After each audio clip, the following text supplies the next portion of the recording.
দেখো এখানে প্রশ্নে কি বলে দিয়েছে যে একটি আয়তাকার বাগানের দৈর্ঘ্য ও প্রস্থের অনুপাত বলে দিয়েছে 3:2 এবং ক্ষেত্রফল বলে দিয়েছে যে 24 বর্গমিটার। এবার প্রতি মিটারে 100 টাকা হিসেবে তার চারিদিকে বেড়া দিতে কত খরচ হবে, অর্থাৎ 1 মিটার তার কি বেড়া দিতে খরচ হয় 100 টাকা, তাহলে এমন চারিদিকে বেড়া দিতে তার কত খরচ হবে।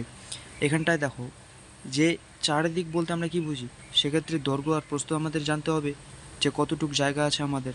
এমনটা নয় যে আমরা অন্যের ভুঁইয়ে অন্যের জমিতে আমরা কী করবো যে তোমার গাছ কেটে দেবো, এমনটা তো নয়। আমাদের জমির আয়তাকারটা জানতে হবে যে কতটুকু দৈর্ঘ্য কতটুকু প্রস্থ রয়েছে, সেই হিসেবেই করব। কিন্তু এটা এখানে একটা লক্ষ্য করো যে এখানে কিন্তু অনুপাত দেওয়া আছে দৈর্ঘ্য প্রস্থের। এখানে কিন্তু কোনো স্পেসিফিকভাবে দৈর্ঘ্য প্রস্থ দেওয়া নেই।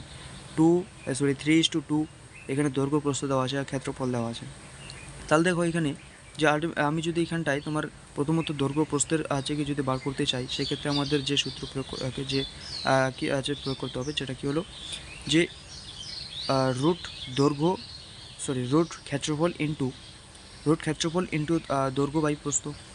ঠিক আছে, অনুপাত যেগুলো রয়েছে সেগুলো প্রয়োগ করতে হবে। যেমন এখানটায় ধরে নিই যে ক্ষেত্রফল দেওয়া আছে তোমার 24 ইন্টু তোমার হলো 24 ইন্টু তোমার কত রয়েছে 3:2। তাহলে এটাকে আমি যদি কি কেটে দিই, তাহলে তোমার কত হচ্ছে 12×24, 3×36, তোমার হলো তোমার 36 রোড করলে কত হচ্ছে 6। তাহলে এই যে 6 এটা তোমার কী হচ্ছে দৈর্ঘ্য। ঠিক আছে, এটা তোমার দৈর্ঘ্য। অ্যান্ড এটাকে যদি আমরা এটাকে যদি আমরা প্রস্থ বার করি, ঠিক আছে, প্রস্থ যদি বার করি তাহলে তোমার দেখো 24 ইন্টু তোমার হলো এইখানটায় কী হবে তোমার 2/3, তাহলে এখানটায় 3:24, 8×2=16, এখানটা রুট করে দাও, তাহলে তোমার হলো এটাও কিন্তু রুট আছে, রুটের মধ্যে এগুলো আছে কিন্তু। তাহলে 4×4=16, এখানটা তোমার কী পেলাম প্রস্থ পেলাম। ঠিক আছে, প্রস্থ পেলাম এখানটায়। তাহলে আমাদের কি চারিদিক বলে দিয়েছে, এটা তোমার দৈর্ঘ্য প্রস্থ পেলাম। এবার আমাদের বলে দিয়েছে কি চারিদিক বলতে আমরা কি বুঝি পরিসীমা। তবে এখানটায় তুমি একটা ভালো করে জিনিস লক্ষ্য করো, চারিদিক। এবার চারিদিক বলতে আমরা দৈর্ঘ্য প্রস্থ বুঝি, ঠিক আছে, কিন্তু এখানটার কথা হচ্ছে কি এখানে গোলমাল রয়েছে, কথার মধ্যে ভেজাল রয়েছে, যেটা আমরা বাংলায় বলি। যেমন কি যে এখানটা বাইরের বা ভিতরের সেটাকে বলি, বাইরের ভিতরের নেগেটিভ পজিটিভ নেগেটিভ মানে নিও না। এখানটায় এখানে কি বাইরের বা ভিতরের স্পেসিফিকভাবে বলিনি। যেমন দেখো এইখানটায় যদি আমাদেরকে বাইরের কথা বলতো, তাহলে এখানটায় আমরা পরিসীমা ধরতাম, অর্থাৎ 2 দৈর্ঘ্য প্লাস প্রস্থ। কিন্তু এইখানটায় তোমার যদি ভিতরের কথা বলে ভিতরের যদি কথা বলে, সেক্ষেত্রে আমরা তোমার যে কী করবো ক্ষেত্রফল সেটাকে ধরবো, আর যেটাকে আমরা বার করে দেখি দৈর্ঘ্য ইন্টু প্রস্থ।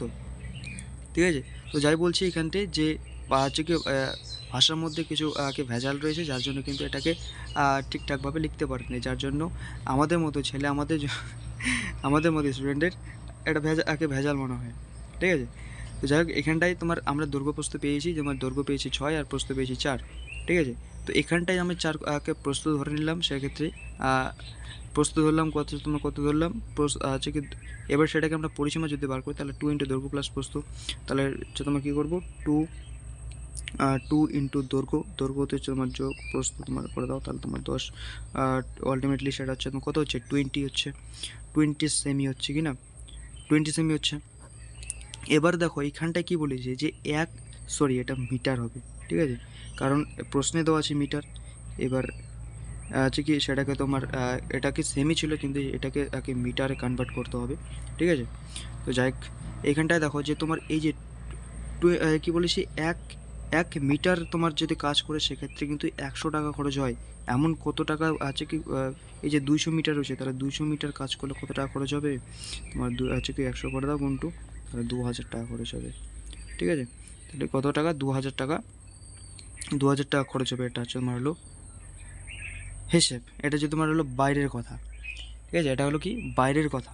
অ্যান্ড যদি ভিতরের কথা বলে, সেক্ষেত্রে কিন্তু আমাদের আলটিমেটলি সেটাকে কিন্তু ক্ষেত্রফল করতে হবে। ক্ষেত্রফল যদি আমরা সূত্র যদি এখানে বার করে নিই, যেমন দেখো তাহলে দৈর্ঘ্য ইন্টু প্রস্থ করতে হবে। তাহলে তোমার হলো দৈর্ঘ্য পেয়েছি কত 6 ইন্টু তোমার হলো 4, 4 6 24। ঠিক আছে, এইখানটা আমি কী পেলাম ক্ষেত্রফল পেলাম এটা। এবার বলে দিয়েছি 1 টাকায় যদি তোমার হলো 1 মিটার, এটা 24 মিটার পেয়েছি। এবার 1 মিটার বলে দিয়েছে 100 টাকা। তাহলে 24 মিটারে কত হবে, 100 ইন্টু তোমার করে দাও, তাহলে 2400 টাকা খরচ হবে কিন্তু। ঠিক আছে, এটা হচ্ছে তোমার ভিতরের কথা। আর এটা 2000 টাকা হলো, এটা তোমার বাইরের কথা। ঠিক আছে, তো এখানে ভাষার মধ্যে গোলমাল হচ্ছে, যার জন্য আমি আজকে এই কোশ্চেনটা সলভ করলাম। Thank you. বাইরের আর ভিতরের কথা নিয়ে কোনো নেগেটিভ পজিটিভ ভেবো না, এটা জাস্ট ম্যাথ ছিল।